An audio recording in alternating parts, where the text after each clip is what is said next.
வணக்கம் நண்பர்களே, welcome to my channel. எல்லோரும் எப்படி இருக்கீங்க? நான் ரொம்ப நல்லா இருக்கேன். வீடியோ போட்டு ரொம்ப நாள் ஆச்சு. இன்றைக்கி நம்ம வீடியோவில் என்ன பார்க்க போகிறோன்னா, நாங்கள் 2.5 வருஷம் கழித்து இந்தியா போக போகிறோம். அதை தான் நம்ம பார்க்க போகிறோம் இன்றைக்கி. ஹோப் இந்த வீடியோ உங்களுக்கு பிடிக்கும்னு நம்புகிறேன். நாங்கள்லாம் ரொம்ப எக்ஸைட்டடாக இருந்தோம். அப்பா அம்மாவை 2 வருஷம் கழித்து பார்க்க போகிறோம். ஸோ ரொம்ப ஆர்வமாக இருந்தது போகிறதுக்கு. பிள்ளைங்க தான் ரொம்ப இன்ட்ரெஸ்டாக இருந்தாங்க. ஏன்னா ஹாலிடே எப்போ வரும்னு வெயிட் பண்ணிகிட்டு இருந்தாங்க. ஸோ ஹாலிடே வந்ததும் ரெடி பண்ணி நாங்கள் கிளம்பிட்டோம். ட்ராவல் டாக்குமெண்ட்ஸ்னு பார்த்திங்கன்னா நாங்கள் ஏர் ஸ்வீதா மூலிமா போனோம். அப்புறம் வேக்சினேஷன் ரிப்போர்ட்லாம் நாங்கள் அப்டேட் பண்ணிவிட்டு பக்காவாக வச்சுருந்தோம். வேறு எதுவும் அந்தளவுக்கு செக் பண்ணலாம் அவங்க. நாங்கள் ஃபுல்லி வேக்சினேட்டுன்றதுனால ஏர் ஸ்வீதா மூலமாக நாங்கள் வேக்சினேஷன் ரிப்போர்ட் அதெல்லாம் வச்சுருந்து போனோம். இப்போ வேக்சினேஷன் போடலன்னா நம்ம பிசிஆர் டெஸ்ட் அந்த மாதிரி எடுக்கிற மாதிரி இருக்கும். இப்போ பார்த்திங்கன்னா நாங்கள் உள்ளே செக் பண்ணி தான் அனுப்புனாங்க எங்களை. ஏர் ஸ்வீதா அந்த டிக்ளரேஷன் ஃபார்ம் அப்புறம் வேக்சினேஷன் இதெல்லாம் செக் பண்ணி தான் அனுப்புனாங்க. ஸோ இப்போ உள்ளே வந்துவிட்டோம். பிள்ளைங்க தான் ரொம்ப எக்ஸைட்டடாக இருந்தாங்க. ஏன்னா நம்ம ரொம்ப நாள் கழித்து பேரண்ட்ஸை பார்க்க போகிறோம் இல்லைங்களா. அதனால நிறைய பேர் இந்த ஹாலிடேக்கு ஊருக்கு போகிறாங்க எங்களுக்கு தெரிஞ்ச வரைக்கும். பிகாஸ் ஜூன் பிள்ளைங்களுக்கெல்லாம் ஸ்கூல் ஹாலிடே ஜூன் ஃபுல்லாக இருக்கும். அதனால நாங்கள் ஸ்கூல் ஹாலிடேஸ்க்கு தான் இப்போ ஊருக்கு போகிறோம். நம்ம சொந்த ஊருக்கு போகணுன்னாலே ஒரு தனி ஆர்வம் தான் வரும். எப்படா போகணுன்னு வெயிட் பண்ணிகிட்ருப்போம். இப்போ நாங்கள் ஏர்போர்ட்டில் பிரேக்ஃபாஸ்ட் எல்லாம் முடிச்சிட்டோம். ஏன்னா வீட்டிலேருந்து சீக்கிரமாக கிளம்புனதுனால அங்கே சாப்பிட முடியல. ஏர்போர்ட்டில் பிரேக்ஃபாஸ்ட்லாம் முடிச்சுட்டு நாங்கள் வெயிட் பண்ணிகிட்ருந்தோம். அதுக்கடுத்து செக்இன் எல்லாம் முடிஞ்சிருச்சு.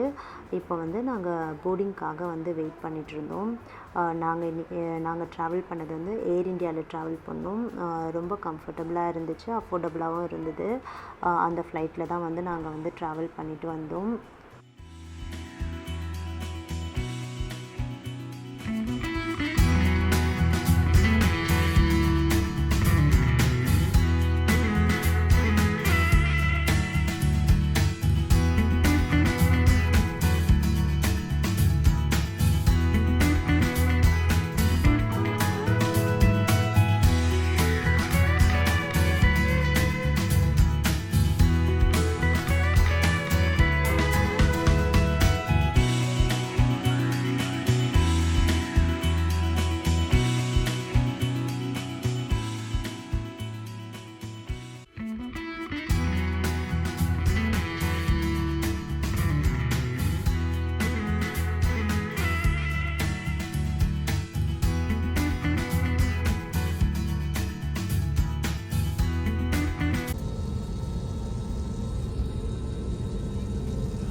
இந்தியா லேண்ட் ஆனதுமே அவ்வளோ சந்தோஷமாக இருந்துச்சு.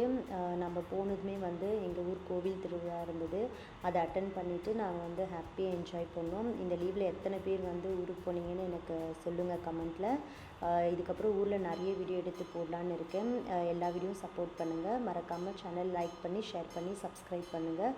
அடுத்த ஒரு நல்ல வீடியோவோடு சந்திக்கிறேன். அது வரைக்கும் தேங்க்யூ.